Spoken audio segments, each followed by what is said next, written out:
여러분은 지금 우리가 무심코 지나치는 소름 돋는 일상 속 기이한 현상들에 관한 이야기를 들으시게 될 겁니다. 어쩌면 지금 이 순간에도 당신의 바로 곁에서 기이한 현상이 벌어지고 있을지도 모릅니다. 첫 번째 이야기. 늦은 밤, 퇴근길 버스 안에서 겪은 일입니다. 졸린 눈을 비비며 창밖을 바라보는데 익숙한 골목길에서 낯선 그림자를 발견했습니다. 분명 저 골목길은 공사 중이라 아무도 없을 텐데 그림자는 마치 저를 빤히 쳐다보는 듯 했습니다. 심장이 빠르게 뛰었지만 애써 무시하고 눈을 감았습니다. 몇 분 뒤 다시 눈을 떴을 때 그림자는 사라졌습니다.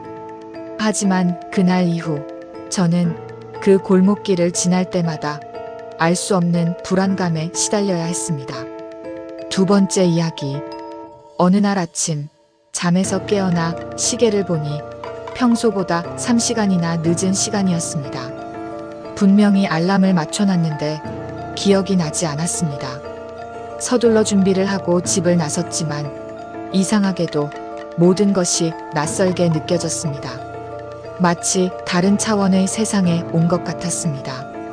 그날 하루 저는 끊임없이 알 수 없는 시선들을 느꼈고 결국 그날 이후로 저는 불면증에 시달리게 되었습니다. 세 번째 이야기. 오래된 아파트에 이사 온 첫날 밤 이상한 소리에 잠에서 깼습니다.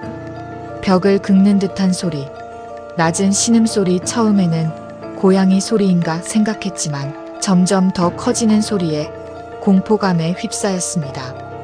용기를 내어 방문을 열었지만 아무것도 보이지 않았습니다. 하지만 그날 이후 저는 밤마다 그 소리에 시달려야 했고 결국 이사를 결정했습니다. 네 번째 이야기. 거울을 볼 때마다 저의 모습이 조금씩 변하는 듯한 느낌을 받았습니다. 처음에는 단순히 피곤해서 그런가 생각했지만 점점 더 낯선 모습으로 변해갔습니다. 눈, 코, 입의 위치가 미세하게 달라지고 웃는 모습도 어색해졌습니다. 거울을 볼 때마다 저는 제 모습이 아닌 다른 존재를 마주하는 듯한 섬뜩함을 느꼈습니다. 다섯 번째 이야기. 밤늦게 친구와 통화를 하던 중 갑자기 전화기 너머에서 웅얼거리는 소리가 들렸습니다. 처음에는 주변 소음인가 했지만 점점 더 또렷해지는 목소리에 소름이 돋았습니다. 친구의 목소리는 아니었고 마치 저를 향해 무언가를 속삭이는 듯 했습니다. 저는 서둘러 전화를 끊었지만 그날 이후 저는 밤마다 알 수 없는 목소리에 시달려야 했습니다. 어쩌면 지금 이 순간에도 당신의 곁에서 기이한 현상이 벌어지고 있을지도 모릅니다. 부디 주변을 조심하십시오.